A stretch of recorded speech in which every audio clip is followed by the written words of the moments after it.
نماز کا قائل ہی نہیں، نہ آگے نہ پیچھے، یہ نہیں تو کہا پھر مولا کہا میرے گھوڑے کو کیا جانتے، میرے دلدل کو کیا جانتے ہو؟ بے شک آہستہ آہستہ چلتا ہے، ہم کو کر کے چلتا ہے، لیکن یاد رکھو جب ضرورت آ جائے پچھلے قدم ہوتے مدینے میں، اگلے قدم ہوتے کعبے کے دروازے پر۔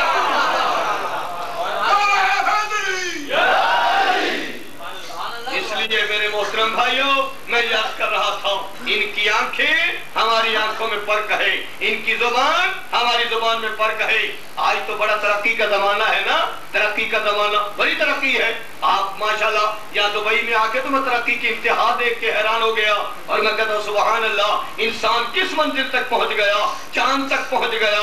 انسان نے کس انداز کے اندر سورج کو بھی اس انداز میں مسخر کر لیا کہ سورج کو ہم نے دیکھا کہ سمندر اوپر جا رہا ہے، سڑک نیچے جا رہی ہے، سڑک اوپر جا رہی ہے، سمندر نیچے۔ یہ دیکھا نا باہر دوسرے ملکوں کے اندر بھی یہ ہے، ہوا کو مسخر کرتے دیکھا، سورج کو مسخر کرتے دیکھا۔ میں اس زمانے کی بات کرتا ہوں، اب تو یہاں سے ٹیلیکس بھیجا اور وہ جناب لاہور کے اندر پہنچا، مولوی مظہر الحق کو ملا اور وہاں سے سارے انتظام ہو گئے، ادھر پہنچ گیا، ٹیلیکس پہنچا لندن کے اندر، وہ جناب ٹی وی کے اوپر کو بات ہو رہی ہے، ہر گھر کے اندر وہی بات ہو رہی ہے، تصویر بھی آ رہی ہے، فوٹو بھی آ رہی ہے، آواز بھی آ رہی ہے، اور ماننے پہ آ جائے تو ٹی وی کو مان لے، نہ مانے تو مولا علی کو نہ مان لے۔ 40 گھروں میں کیسے چلا گیا، 40 جگہ پہ کیسے پہنچ گیا۔ اور میرا محترم دول بہرحال سائنس آگے آگے عقدے کھول رہی ہے، عقدہ کشائی کر رہی ہے کسی کے مشکل کشا ہونے کی۔ بہرحال میں یہ عرض کر رہا تھا، یہ اس زمانے کی بات کرتا ہوں دوستو جس زمانے کے اندر جہالت کا دور تھا، نہ کوئی ٹیلی فون تھا، نہ کوئی ٹیلی ویژن تھا، نہ کوئی ٹیلیکس سسٹم تھا، نہ کوئی وائرلیس سسٹم تھا، نہ کوئی ہوائی جہاز تھا۔ اس زمانے کی بات کرتا ہوں جب سیارے نہیں اڑتے تھے، اس زمانے کی بات کرتا ہوں جب کوئی ایس ٹی ڈی نظام نہیں تھا، اس زمانے کی بات کرتا ہوں جس میں کوئی مائکرو ویو سسٹم نہیں تھا۔ اس زمانے کے اندر معصوم جا رہا ہے ہوا کے دامن میں، معصوم ہوا کے دامن میں، ایک چیونٹی چیونٹیوں میں تقریر کر رہی ہے، یا ایھا النمل ادخلوا فی مساکنکم لا یحطمنکم سلیمان وجنودہ، او چیونٹیوں اپنی اپنی بلوں میں داخل ہو جاؤ، کہیں سلیمان اور اس کا لشکر تمہیں روند نہ ڈالے، اپنی اپنی بلوں میں داخل ہو جاؤ، کہیں سلیمان اور اس کا لشکر تمہیں روند نہ ڈالے۔ کون کہہ رہی ہے؟ چیونٹی چیونٹیوں سے کہہ رہی ہے، چیونٹیوں سے، اور معصوم ہوا کے دامن میں جا رہا ہے۔ قرآن کہتا ہے فَتَبَسَّمَ ضَاحِكًا مِّن قَوْلِهَا، معصوم وہاں پہ بیٹھا ہوگا، اس کی تقریر سن کے مسکراتا ہے، مسکراتا ہے، اور مسکرا کے فرماتا ہے اس کو گرفتار کرو، یہ چونٹی جو ہے یہ نقص امن پیدا کر رہی ہے، اس کو گرفتار کر لو، پکڑو اسے۔ اب میں پوچھتا ہوں بھائی، آج تک آپ نے اتنا کچھ تسخیر کر لیا، آپ نے کبھی اخبار، ماشاءاللہ یہاں تو بہت اخبار رسائل آتے ہیں، اخبار و رسائل کے اندر کہیں کوئی مضمون آپ نے دیکھا ہو، آپ نے یہ تو سنا ہوگا کہ لوگ چاند تک پہنچ گئے، لوگوں نے ہوا کو مسخر کیا۔ کبھی آپ نے یہ بھی سنا کہ چونٹی کی آواز کو کسی سائنسدان نے ریکارڈ کیا ہو؟ توجہ فرمائیے، توجہ، چونٹی کی آواز کو کسی نے ریکارڈ کیا ہو، لیکن معصوم آج سے ہزاروں سال پہلے ہوا کے دامن میں بغیر ٹیلی فون کے، بغیر ٹیلی ویژن کے، بغیر کسی ٹیلیکس کے، بغیر کسی وائرلیس سسٹم کے، وہ زمین کے اوپر ایک چیونٹی کی آواز کو سن رہا ہے، اور سننے کے بعد فرماتا ہے اسے گرفتار کر لو، گرفتار کرو اسے۔ گرفتار کرنے کے لیے اب وہاں سے جناب بھاگے سپاہی، معصوم کے سپاہی اسے پکڑنے کے لیے آئے، اور جب پکڑنے کے لیے آئے نا وہاں پہ پہنچے تو کیا ہوا؟ میں عرض کروں کہ وہ جو آئے پکڑنے کے لیے لاکھوں کروڑوں چیونٹیاں تھیں، کوئی ایک چیونٹی تو نہیں تھی، لیکن ہوا کیا؟ تاریخ و تفسیر و حدیث کے کوئی لفظ ایسا نہیں ملتا کہ جا کے وہاں انہوں نے اپنا میز کرسی لگایا ہو، تفتیش کی ہو، مشتبہ پکڑے ہو، نہیں، بلکہ کیا کیا؟ آ کے اسی چیونٹی کو پکڑا، اسی کو جس نے تقریر کی تھی۔ کیوں؟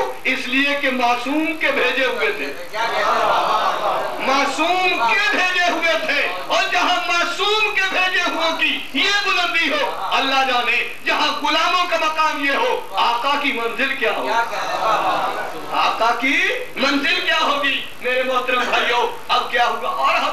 زمانے کے اندر یہ عام سلسلہ تھا، کوئی ایک چونٹی کی بات نہیں، بڑے واقعات تھے چونٹی کے۔ شاہ آغا نعمت اللہ جزائری نے اپنی کتاب دہر الربیع کے اندر بہت سے واقعات لکھے ہیں، کہیں پاختہ کا جھگڑا، کہیں چونٹی کا جھگڑا، کہیں شہد کی مکھی کا جھگڑا، کہیں کسی کا جھگڑا، اور ایک مرتبہ جانتے ہیں یہ چڑا اور چڑیا جو ہوتے ہیں، چڑا اور چڑیا عربی میں اس کو عصفور کہتے ہیں، عصفور۔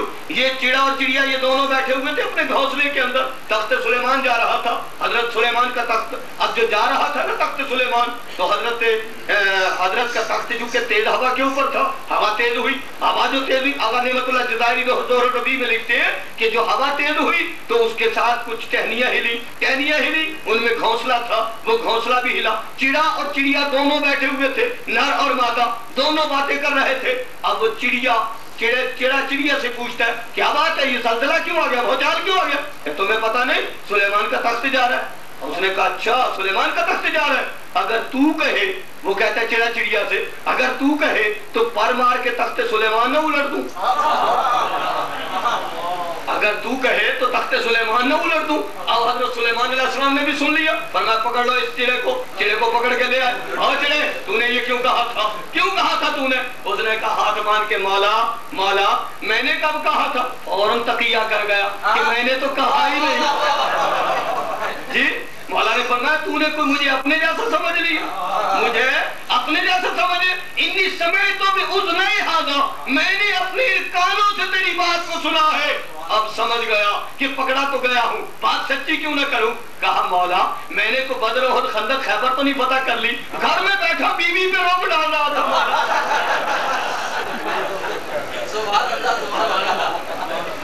یہ دہر الربیع کے اندر علامہ نعمت اللہ جزائری نے اس واقعے کو نقل فرمایا ہے، اس انداز کے بڑے واقعات موجود ہیں میرے حضرت سلیمان علیہ السلام کے۔ تو اس چونٹی کو پکڑنے کے بعد اب جو لے کے گئے، لیکن میں پوچھتا ہوں مولا ایک بات تو سمجھائیے مجھے، انشاءاللہ کل سے یہ سلسلہ مجالس کچھ اور انداز کے اندر میں آگے بڑھوں گا، چاہتا ہوں کہ آپ حضرات 9 بجے ٹھیک یہاں پہ تشریف لے آ کریں، وقت ضائع نہ ہو، مجھے خطبہ پڑھنے کے بعد اپنی موضوع کو فوراً شروع کرنا پڑے تو میں کر دوں۔ تو میں بھی عرض کر رہا تھا کہ اب صورتحال کیا ہے، میرے مولا فرماتے ہیں اس کو پکڑو، پکڑا گیا، اب پکڑ لیا اس چیونٹی کو، ہاتھوں میں ہتھکڑیاں، پاؤں میں بیڑیاں، گلے میں توق، خطرناک جانور تھا نا، چونٹی پکڑنی تھی، کوئی معمولی جانور تو نہیں تھا۔ اب پکڑ کے لے گئے، جب وہاں پہنچے تو میں پوچھتا ہوں مولا اس چونٹی کو پکڑنے کی ضرورت کیا تھی؟ یہ چونٹی معمولی سی حقیر چونٹی، معمولی سی چونٹی، اور آپ ملک عظیم کے مالک، اتنے بڑے بادشاہ شہنشاہ کہ ہواؤں کے اوپر آپ کی تسخیر،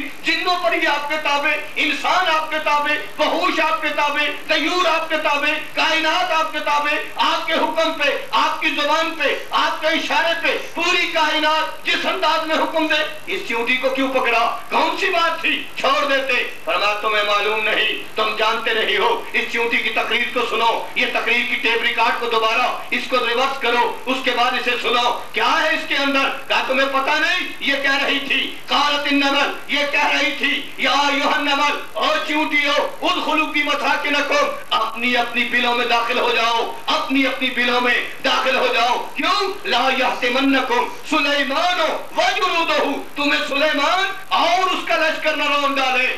اگر لشکر کی طرف نسبت دیتی روندنے کی تو کوئی بات نہیں تھی۔ دبئی میں پڑھ رہا ہوں، دبئی میں میرے محترم بھائی، تمہیں یہ اگر سلیمان اگر کہتی کہ جنود ہو کوئی بات نہیں، اس نے کہا سلیمان اور اس کا لشکر نہ روند ڈالے، اس نے میری طرف نسبت دی ہے، اس کو روندنے کی نسبت میری طرف دی ہے۔ میں معصوم ہوں، نبی ہوں، اللہ کی طرف سے بھیجا ہوا ہوں، میرے ہاتھوں پہ، میرے پاؤں پہ اللہ کی عصمت کے پہرے ہیں، اور کسی کو بیجا روند ڈالنا یہ ظلم ہوتا ہے، اور ظلم بمقابلہ عدل ہے، اور معصوم عادل ہوتا ہے۔ عدل اور ظلم کا تعلق دماغ کے ساتھ ہے، دماغ حکم دیتا ہے تو ظلم ہوتا ہے، دماغ حکم دیتا ہے تو عدل ہوتا ہے۔ اس نے میرے دماغ پہ اعتراض کیا ہے، جو نبی کے دماغ پہ اعتراض کرے وہ چونٹی گرفتاری سے نہیں بچ سکتی۔ میں کہتا ہوں اگر چونٹی نہیں بچ سکتی